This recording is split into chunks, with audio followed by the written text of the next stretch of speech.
Superman and Me by Sherman Alexie. I learned to read with the Superman comic book. Simple enough, I suppose.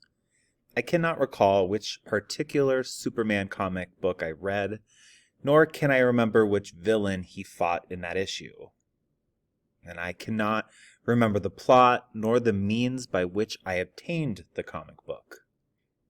What I can remember is this. I was 3 years old, a Spokane Indian boy living with his family on the Spokane Indian Reservation in eastern Washington state. We were poor by most standards, but one of my parents usually managed to find some minimum wage job or another, which made us middle class by reservation standards. I had a brother and 3 sisters. We lived on a combination of irregular paychecks, hope, fear, and government surplus food. My father, who is one of the few Indians who went to Catholic school on purpose, was an avid reader of westerns, spy thrillers, murder mysteries, gangster epics, basketball player biographies, and anything else he could find. He bought his books by the pound at Dutch's Pawn Shop, Goodwill, Salvation Army, and Value Village. When he had extra money, he bought new novels at supermarkets, convenience stores, and hospital gift shops. Our house was filled with books. They were stacked in crazy piles in the bathroom, bedrooms, and living room. In a fit of unemployment-inspired creative energy, my father built a set of bookshelves and soon filled them with a random assortment of books about the Kennedy assassination, Watergate, the Vietnam War, and the entire 23-book series of the Apache Westerns. My father loved books, and since I loved my father with an aching devotion, I decided to love books as well. I can remember picking up my father's books before I could read. The words themselves were mostly foreign, but I still remember the exact moment when I first understood, with the sudden clarity, the purpose of a paragraph. I didn't have the vocabulary to say paragraph, but I realized that a paragraph was a fence that held words. The words inside a paragraph worked together for a common purpose. They had some specific reason for being inside the same fence. This knowledge delighted me. I began to think of everything in terms of paragraphs. Our reservation was a small paragraph within the United States. My family's house was a paragraph, distinct from other paragraphs of the Lebrett's to the north, the Fords to our south, and the tribal school to the west. Inside our house, each family member existed as a separate paragraph, but still had genetics and common experiences to link us. Now, using this logic, and I can see my changed family as an essay of 7 paragraphs. Mother, father, older brother, the deceased sister, my younger twin sisters, and our adopted little brother. At the same time I was seeing the world in paragraphs, I also picked up that Superman comic book.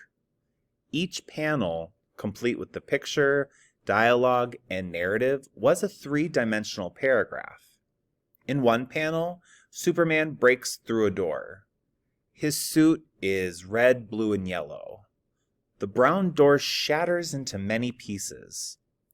I look at the narrative above the picture. I cannot read the words, but I assume it tells me that Superman is breaking down the door.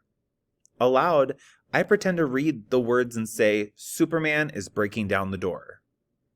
Words, dialogue also float out of Superman's mouth.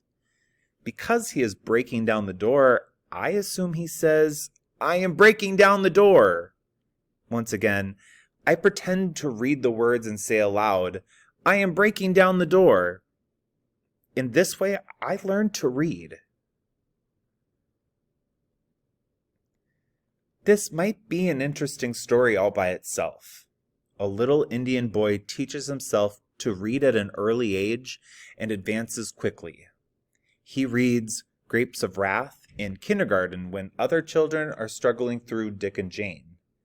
If he'd been anything but an Indian boy living on the reservation, he might have been called a prodigy. But he's an Indian boy living on the reservation and is simply an oddity.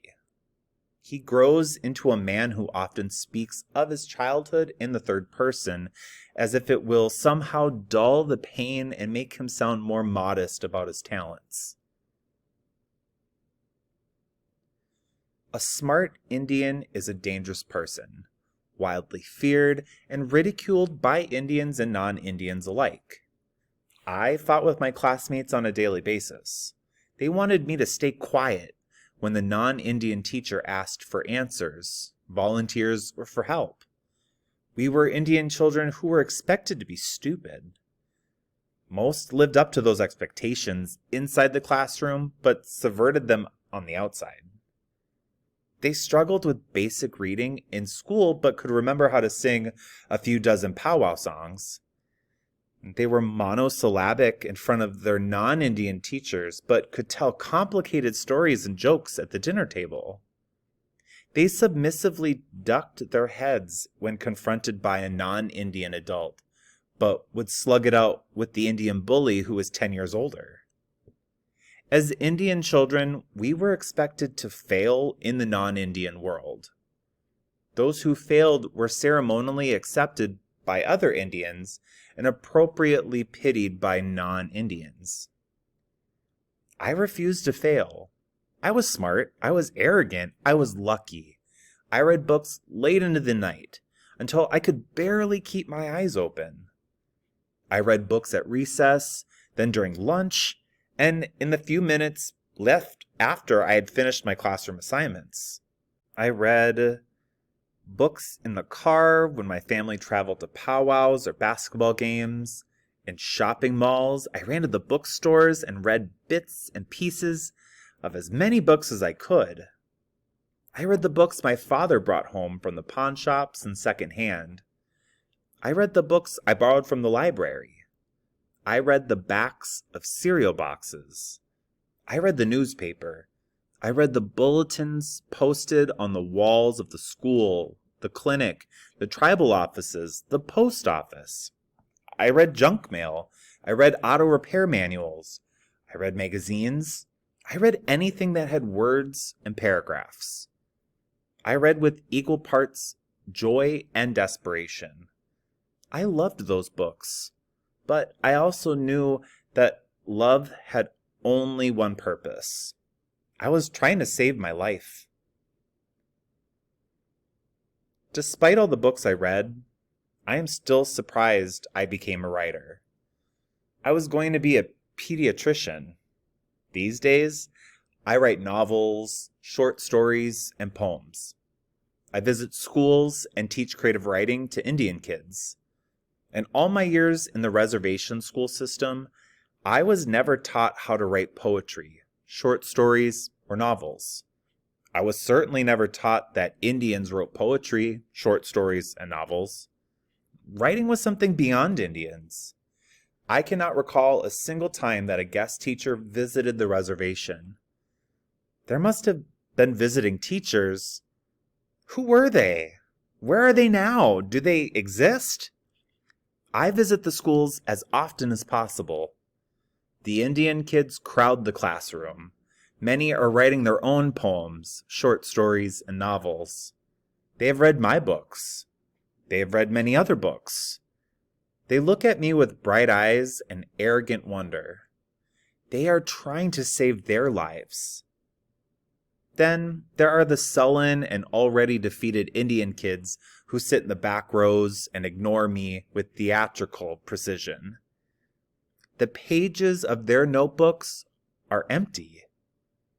They carry neither pencil nor pen, and they stare out the window. They refuse and resist. Books, I say to them. Books, I say, and I throw my weight against their locked doors. the door holds. I am smart. I am arrogant. I am lucky. I am trying to save our lives.